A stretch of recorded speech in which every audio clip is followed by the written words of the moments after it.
Para ideolog HTI mendatangi kantor Menko Polhukam, Profesor Mahfud MD, Cawapres Ganjar Pranowo, kemarin di-live-kan di beberapa kanal YouTube ya. Saya lihat intinya mereka menggugat kejelasan ijazah Presiden Jokowi dan para aktivis HTI ini ingin berdiskusi tentang khilafah yang akan menjadi solusi bagi berbagai permasalahan. Salah satu yang vokalnya adalah Ahmad Khazinuddin. Biasa, dia manusia yang tidak tahu malu, terus menyodorkan, mengasong-asongkan khilafah ke semua orang. Meskipun banyak orang yang menolak dan mentertawakannya, mereka tetap paksakan, masukkan, jejalkan ke pikiran anak bangsa.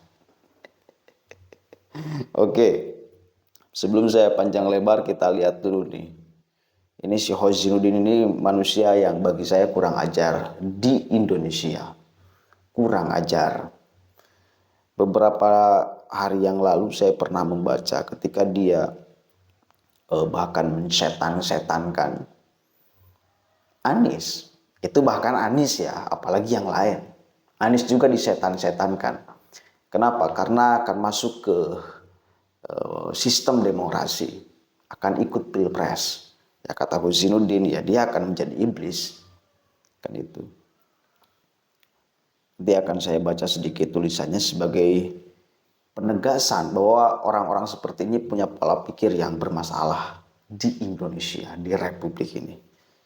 Ya, kita cek dulu nih kedudukan dia kepada Profesor Mahfud MD. Langsung ke kantornya Menko Polhukam untuk menyelesaikan polemik ijazah palsu ini. Karena menurut Bang Egy sebenarnya kalau ada itikat baik untuk bisa menunjukkan ijazah Pak Jokowi, bisa saja kasus ini selesai ya. Yang kedua, saya sendiri memang menitip agenda kepada Bang Egy dan beliau karena bagian dari TPUA, jadi mewadahi juga kepentingan ulama dan aktivis. Ya sekira bulan, saya lupa bulannya, yang jelas Ramadan tahun yang lalu 2022, saya mendatangi Kementerian Politik Hukum dan Keamanan karena saya itu Pak Mahfud menyampaikan 3 hal yang menurut saya harus diklarifikasi.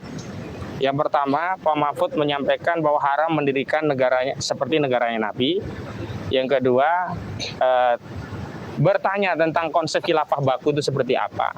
Yang ketiga, menantang debat siapapun yang punya konsep khilafah begitu. Kita jawab tantangan. Nah, saat itu kita jawab, kita datangi, tapi hanya direspon melalui artikel yang beliau unggah di sejumlah laman sosmed, ada di Facebook, ada Instagram dan yang lainnya. Nah, karena itu saya hari ini ingin mendatangi lagi. Kenapa? Karena ternyata narasi kriminalisasi dan persekusi terhadap ajaran Islam khilafah itu masih terjadi sampai hari ini.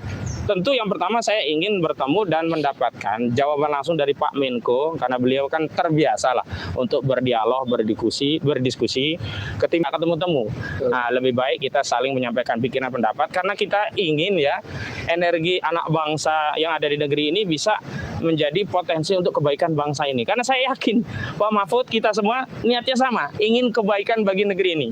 Mungkin hanya beda perspektif. Nah, perspektif yang berbeda itulah yang perlu dikomunikasikan. Karena niatnya sebenarnya sudah sama, ingin kebaikan bagi negeri ini. Yang kedua, saya ingin sampaikan bahwa narasi tadi anti khilafah itu masih terus terjadi dan saya mendapatkan kabar, tidak saya sebutkan, bahwa ada ASN ya yang diberikan sanksi oleh pimpinannya, diturunkan pangkatnya itu hanya karena nge-share tulisan tentang khilafah.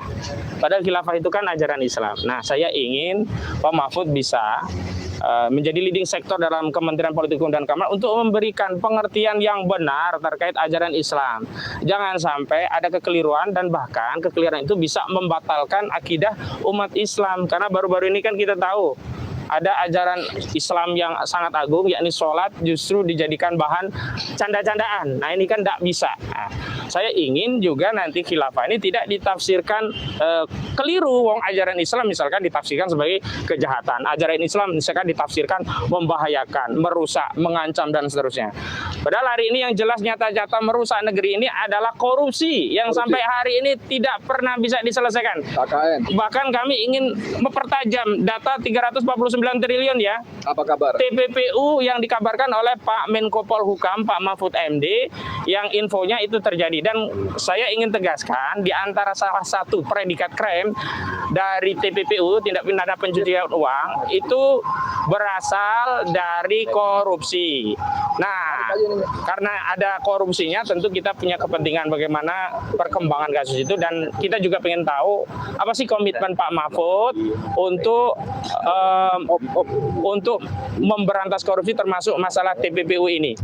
Pak, mohon dulu sebentar Pak ya, kami lagi kontak dulu ya. Nah, selanjutnya kami juga ingin agar Pak Mahfud juga punya visi yang jelas, karena selain menteri kan kita ketahui Pak Mahfud kan salah satu calon wakil presiden ya kan. Nah, kita juga ingin tahu sebenarnya komitmen apa yang ingin disampaikan Pak Mahfud kepada kami, setidaknya kami bisa menjembatani.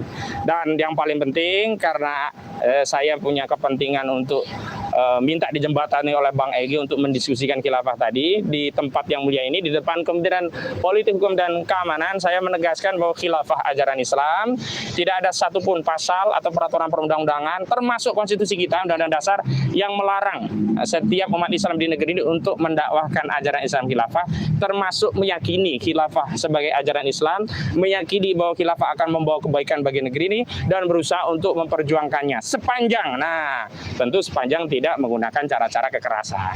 Yang kedua, saya juga ingin tegaskan bahwa dakwah khilafah itu adalah solusi di tengah berbagai solusi yang ada di negeri ini. Oke, masih tetap ya mereka ngotot untuk menjejalkan, memaksakan sistem khilafah, pikiran mereka itu masuk menjadi sistem negara ini. Saya akan sedikit baca tulisan Khozinuddin biar kita paham bahwa manusia model Khozinuddin memang punya pola pikir yang bermasalah. Ini salah satunya. Masih 2 hari yang lalu dia mengatakan demokrasi juga menentang hukum Allah, menolak kedaulatan syara, dan merasa dirinya lebih hebat dengan menggunakan kedaulatan rakyat untuk mengatur manusia. Itulah mengapa sejatinya demokrasi adalah sistem iblis yang menolak taat menggunakan hukum Allah dan malah mengambil hukum manusia dalam kurung rakyat.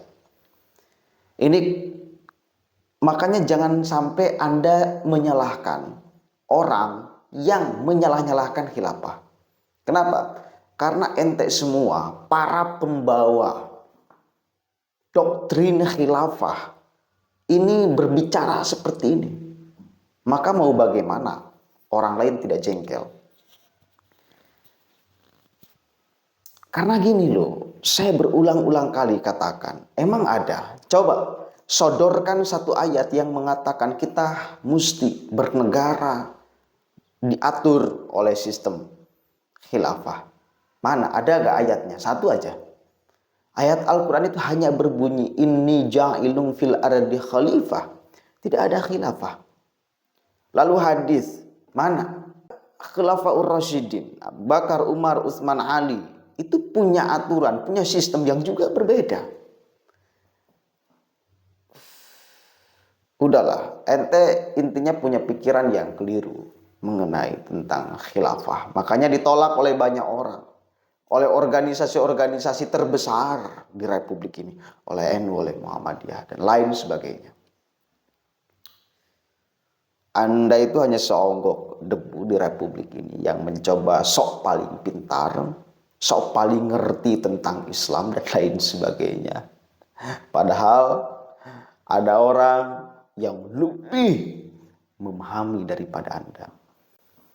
Dan satu lagi kekeliruan mereka menganggap bahwa aturan di dalam bernegara ini itu persoalan yang sifatnya akidah. Padahal sejatinya ini persoalan yang sifatnya ijtihadiyah. Ya. Ijtihadi. Hasil kesepakatan. Jadi bukan persoalan akidah. Ini persoalan ijtihadiyah, ini persoalan kesepakatan. Dan itu bukan berarti menentang hukum Allah. Wasyawirhum fil amri itu jelas ada di dalam ayat Al-Qur'annya. Jadi jangan piciklah, jangan terus bodoh-bodohi kita sebagai masyarakat. Makanya saya punya keyakinan di Pilpres kali ini, yang menjadi ketakutan besar mereka itu orang-orang seperti Profesor Mahfud MD. Karena orangnya sangat ideologis. Ideologis rasional. Ya. Coba lihat di antara ketiga cawapres yang berani lantang berbicara tentang gagasan ideologi yang terang benderang, menolak segala apa yang akan mengganggu ideologi Pancasila. Itu hanya Profesor Mahfud MD. Makanya saya yakin, ya meskipun Caimin itu bagian daripada keluarga Nahdlatul Ulama. Tapi kalau urusan berbicara ideologi, saya kira masih lebih hebatan Profesor Mahfud MD. Ya apalagi Gibran, tidak akan dia mampu berbicara tentang khilafah, sistem, segala macam. Profesor Mahfud MD mampu, beserta dalilnya, beserta tantangannya. Makanya tidak akan ada orang yang macam-macam bilang memang Profesor Mahfud MD. Pasangan Ganjar Pranowo dan Profesor Mahfud MD ini memenangkan pertarungan Pilpres 2024. Makanya saya apalagi melihat kebelunderan tim-tim Prabowo Subianto dan Prabowo Subiantonya semakin optimis lah. Semakin tambah bulat keyakinan di dalam dada milik Ganjar dan Profesor Mahfud MD. Sementara itu, dan itu bisa goyang. Keyakinan di dalam pemilihan politik itu bisa goyang.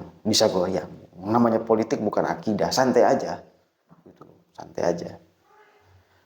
Tapi sampai detik ini minimal, saya pribadi punya keyakinan bahwa pasangan Ganjar Pranowo dan Profesor Mahfud MD yang bisa komitmen, yang bisa lebih akan pas menjadi pemimpin Indonesia dan menyingkirkan benalu-benalu seperti orang-orang yang akan menghancurkan ideologi Pancasila, geng-geng HTI dan kawan-kawan. Assalamualaikum warahmatullahi wabarakatuh.